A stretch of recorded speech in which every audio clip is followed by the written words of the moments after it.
Hey guys, Probable1701 here, and today we're going to talk about Star Trek, the original series, Season 1. And I'm going to recommend the top 5 episodes that I would recommend for people who really haven't seen Star Trek, the original series. 5 episodes of all of the first season, which is usually regarded as the best season, that I would say these are the ones you need to watch. So I've limited myself to a top 5 and then 2 honorable mentions, although I'm already going to cheat and give 3 honorable mentions because one of them is a personal favorite. And I'm going to do this with all 3 seasons, and today we'll be looking at Season 1. And the ones I would recommend are number 1, Balance of Terror. I love Balance of Terror. It's quite possibly my favorite episode of the original series. I love the kind of submarine warfare that's going on between the Enterprise and the Romulan ship, and the neat cloaking effect it has. The kind of cat and mouse game it's playing is the 2 commanders are mentally playing a mental battle as well. I like that the story shows both sides of the conflict, so there's not really a good guy, bad guy type so much. You can kind of see why the Romulans are doing what they're doing, why the Romulan commander feels the way he does. One of his last lines to Kirk as the end, when he talks about if things had been different, if they had met in another universe, another reality, another life. I really like that line of what he says there. It's a really good episode. It could be my favorite episode of the original series. I don't want to really go into detail on these because I kind of just want people to go watch them. Number 2 on the list is A Taste of Armageddon. I love this one. I love Star Trek episodes that teach lessons, especially in the original series. Ones that are just as relevant now as they were then. And this story really teaches a lesson. Kirk gives a speech in it about how they've made war clean and tidy, and war isn't. It's messy and sloppy and all of that. And that's why it should be avoided. I really like that. I think a lot of the guest acting does here. Scotty has one of my favorite moments of all time here when he defies the diplomat. When the diplomat gives him an order and he's like, "No, sir, I will not." I love that moment. It's a really good episode. Kirk has some really good lines in there. I didn't start this, but I'm liable to finish it. So I absolutely love A Taste of Armageddon. It's definitely one of my top 10 favorite Star Trek episodes of the original series. Number 3 is Devil in the Dark. I like this one because it very much goes into point of view and subverting expectations, which I like. I think it's a fun watch. Number 4 is City on the Edge of Forever. This one just kind of has to be on here. It is a must-watch. Honestly, if I'm doing a list of top 10 Star Trek episodes from the original series that I rewatch the most, this one isn't on it. I don't rewatch it a lot, but it is an iconic episode. It's oftentimes heralded as the greatest episode of the original series. And it is essential watching if you're a Star Trek fan. And it has one of the most character-defining moments, I think, in Kirk's history. And it is a strongly written script, and it's written by Harlan Ellison, so that's some pretty good street cred for it right there.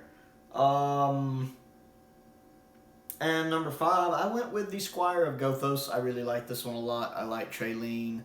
The guy who acts him does a really good job here. I know he would also come back and play Koloth later in Season 2 and in Deep Space Nine. But he's really good as Trey Lean. I really like the ending of this story because it kind of puts everything in a new light. Really makes you look at it different. So it's a really good one. Those are the top 5 I recommend from Season 1 personally. It's really hard to pick. Season 1 does have so many good stories. A couple honorable mentions. Errand of Mercy. Everyone needs to see Errand of Mercy. It is really, really, really, really good. One of the strongest Star Trek episodes ever made of any series. And then, of course, Space Seed is on here. I personally don't go back and watch for Space Seed a lot, but I think it is essential viewing, especially since it is what sets up Wrath of Khan. It's pretty much a prequel to Wrath of Khan, and Wrath of Khan is held in such high regard, even though I personally think it's overrated.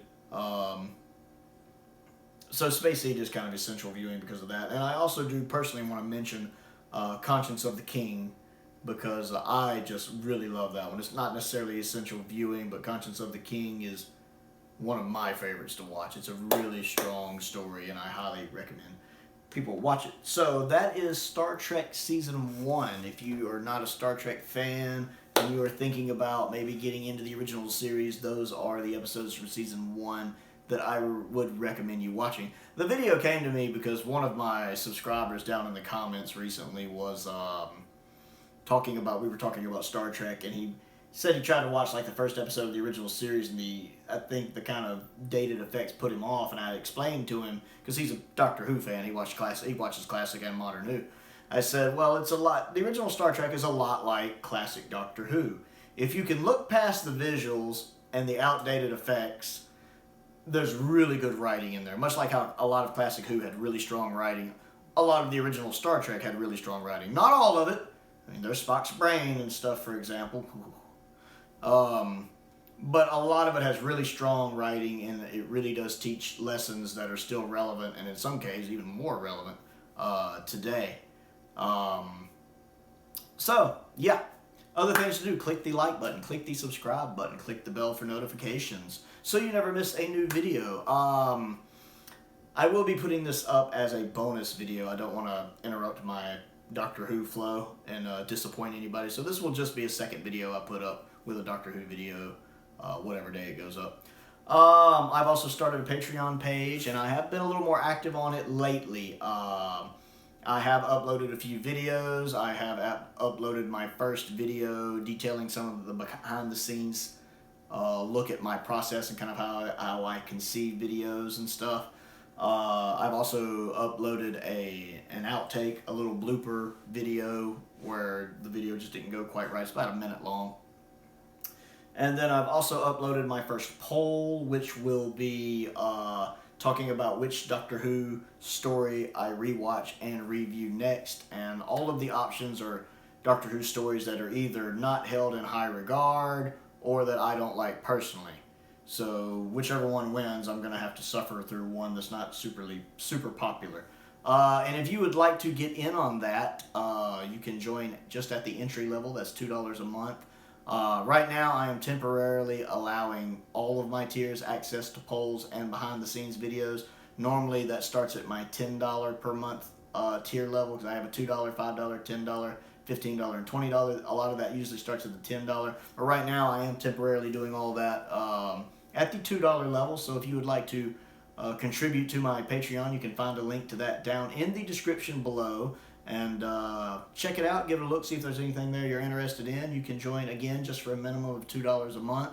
If you like what I do, more Star Trek videos to come detailing the rest of the original series. Most importantly, stay safe out there, and thank you for watching.